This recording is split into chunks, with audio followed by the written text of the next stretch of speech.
दोस्तों, एक नौकरी करने वाला इंसान, महीने के 20 से 50 हजार कमाने वाला इंसान, क्या एक टाइम पर आकर फाइनेंशियली फ्री हो सकता है? क्या वो अपनी जॉब के दम पर कभी खुद को अमीर बनते देख सकता है? अब ये एक ऐसा सवाल है जो बहुत से लोगों के माइंड में आता है।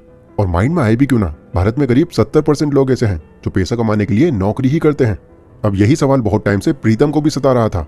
प्रीतम एक प्राइवेट कंपनी में जॉब करता था एंड यहाँ पर उसकी मंथली सैलरी 30,000 रुपए थी। हालांकि 30,000 रुपए महीने के कुछ ज्यादा बुरे नहीं है, बट प्रॉब्लम वो अपनी सैलरी को नहीं, अपनी नौकरी को मानता था।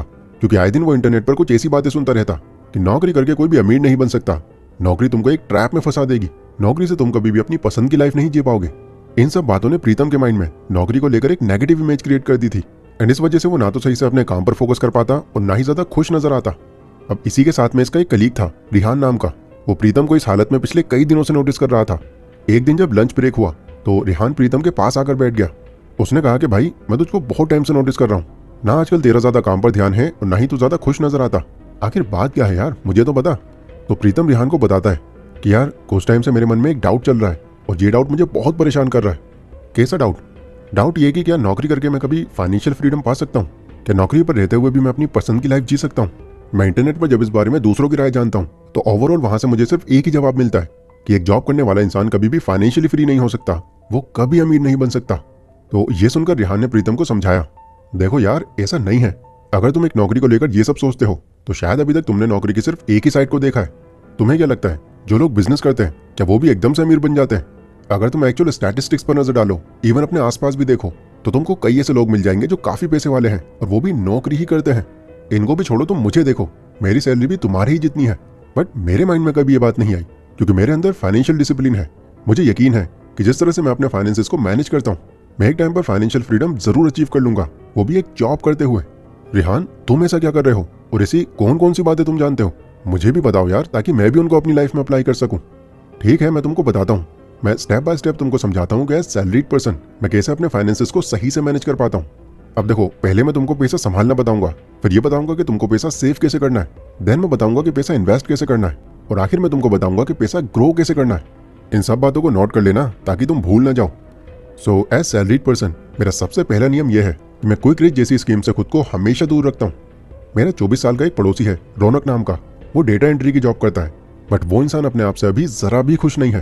तुम जब भी उसको देखोगे बहुत मायूस और परेशान दिखेगा तुमको वो। लेकिन ऐसा क्यों? ऐसा क्या हुआ उसके साथ? ऐसा इसलिए कि वो कमाता तो 20,000 है, बट वो घर पर कुछ नहीं देता। वो सारे पैसों को एक एप्लीकेशन में लगाकर कुछ ही घंटों में हार जाता है। अरे, ये कौन सी एप्लीकेशन है? हाँ, एक एप्लीकेशन है जो कभी उसके दोस्त ने सजेस्ट करी थी एंड उससे ये कहा था कि भाई, इसमें गेम्स आते हैं जिसमें तुम पैसे लगा सकते हो एंड अगर तुम गेम के अंदर विनर बने तो तुम्हारे ये पैसे कई गुना तक बढ़ सकते हैं। बट उसने रौनक को यह नहीं बताया कि उसके जीतने की प्रोबेबिलिटी क्या है।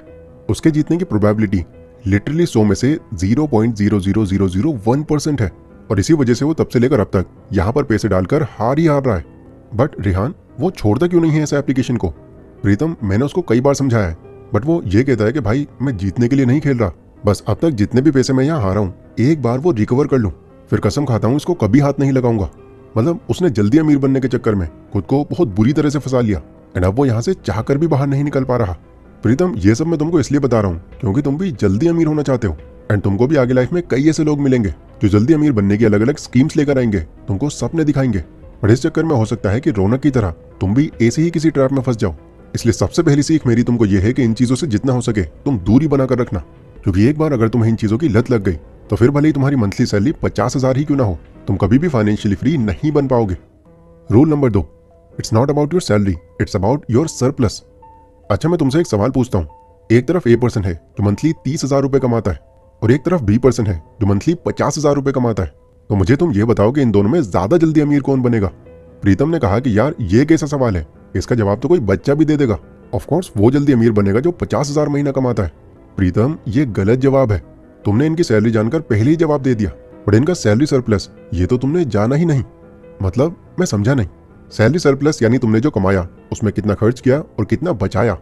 देखो, ए पर्सन जो है वो मंथली 30,000 रुपए कमाता है, बट उसके जितने भी जरूरी खर्चे हैं जैसे राशन पानी, बिजली का बिल, मेट्रो एंड बस का किराया, वो 15,000 के अंदर कवर हो जाता है। इसके अलावा उसका कोई भी एडिशनल खर्चा नहीं है, यानी एक महीने के अंदर वो अपनी सैलरी से पूरे 14 से 15,000 रुपए बचा लेता है। वहीं दूसरी तरफ ये बी पर्सन है जो मंथली 50,000 रुपए कमाता है, बट ये थोड़ा शौकिया इंसान है। ये जरूरतों पर तो खर्चा करता ही है, बट इन्हीं पैसों से ये अपनी सारी इच्छाएं भी पूरी करता है।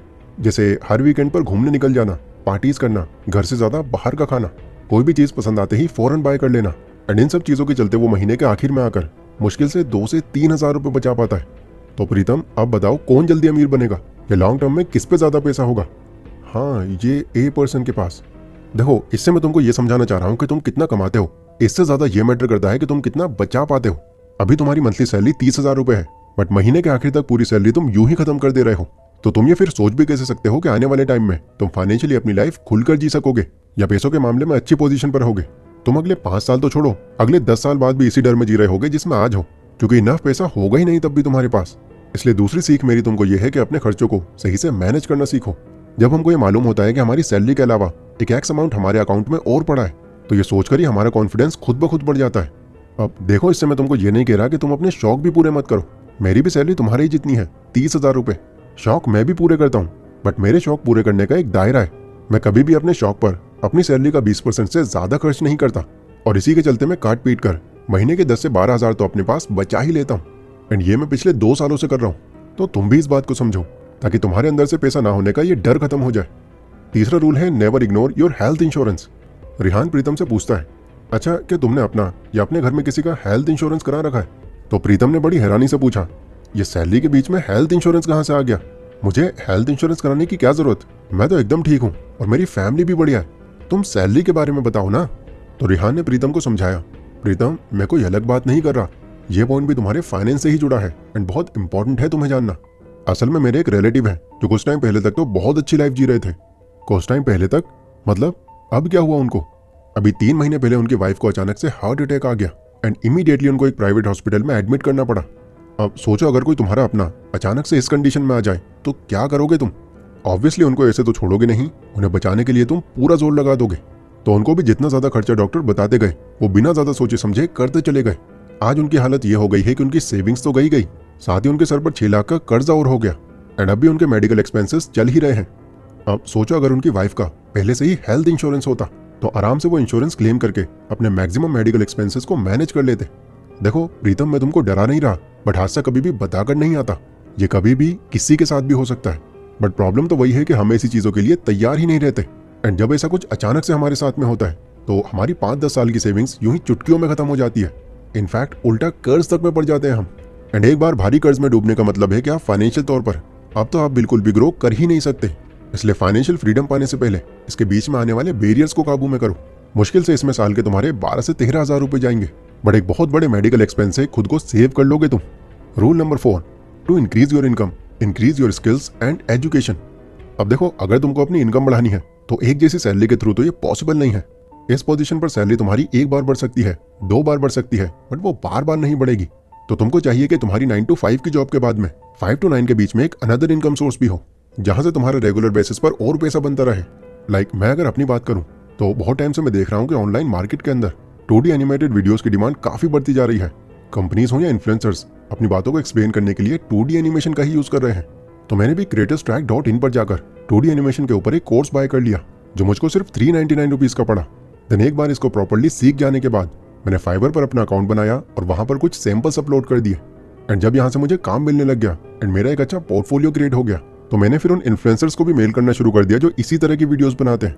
उनमें से मुझे एक इन्फ्लुएंसर ने रेगुलर बेसिस पर हायर कर लिया। अब यहाँ से मैं पैसा तो कमा रहा था, बट ज्यादा काम होने की वजह से मुझ पर प्रेशर पड़ने लगा। तो मैंने फिर इसके बाद अपना पहला एम्प्लॉय हायर किया, और वो पहला एम्प्लॉय कोई और नहीं, मेरी वाइफ थी। मैंने उसको टाइम निकालकर खुद एनिमेशन करना सिखाया। एंड क्योंकि वो मेरी वाइफ है तो मुझे उसको सैलरी के तौर पर पैसे भी नहीं देने पड़ते। अब हम दोनों साथ में कमाते हैं और साथ में ही पैसे बचाते भी हैं। आगे हमारे प्लान्स हैं कि हम एक सेपरेट ऑफिस रेंट पर लेकर वहाँ टीम बनाकर इस काम को और एक्सपेंड करेंगे एंड एक ऐसा सिस्टम बना देंगे जहाँ बिना हमारी इन्वॉल्वमेंट के वो टीम हमारा काम संभाले। देन तब मैं अपनी ड्रीम लाइफ को खुलकर जी सकूंगा, क्योंकि उस वक्त अगर मैं नौकरी छोड़ भी दूंगा तब भी मुझे अपने इधर के काम से रेगुलर इनकम आती रहेगी। प्रीतम ने कहा कि रिहान, ये तो तूने बहुत अच्छा सोर्स बना लिया। प्रीतम, अभी मेरी बात खत्म नहीं हुई है। मेरा अगला और आखिरी rule, control your emotions if your income rises.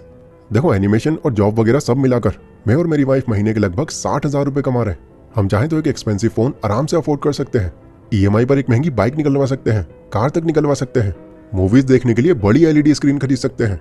But still हम इस तरह के एक्स्ट्रा खर्चों को अवॉइड करते हैं, क्योंकि हम जानते हैं कि ये सब चीजें सिर्फ कुछ ही टाइम तक हैप्पीनेस देती हैं आपको, फिर ये भी हमारे नॉर्मल रूटीन का ही पार्ट हो जाती है। इसीलिए अपने इमोशंस पर जितना हो सके हम कंट्रोल रखने का ट्राई करते हैं और ज्यादा पैसे बचाते हैं ताकि फ्यूचर में इन्हें किसी काम पर लगाकर हम और ज्यादा पैसे कमा सकें। प्रीतम, यही सजेशन मैं तुमको भी दूंगा। अगर तुम्हारा प्रमोशन हो गया, तुम्हारी सैलरी बढ़ गई या मेरी तरह तुमने कोई साइड हसल स्टार्ट कर दिया और तुमको एक्स्ट्रा इनकम होने लगी, तो उस एक्स्ट्रा कमाई को देखकर तुम अपने खर्चे मत बढ़ा लेना, क्योंकि अगर तुम ऐसा करोगे तो उन एक्स्ट्रा पैसों से कभी भी तुम बेनिफिट्स नहीं उठा पाओगे। ये सारी बातें सुनने के बाद प्रीतम को ये रियलाइज हुआ कि वो कहाँ पर गलती कर रहा था। उसने खुद से ये प्रॉमिस किया कि वो भी अब इसी रास्ते पर चलेगा एंड अपनी इस जॉब पर रहते हुए वो फाइनेंशियली फ्री बनकर दिखाएगा।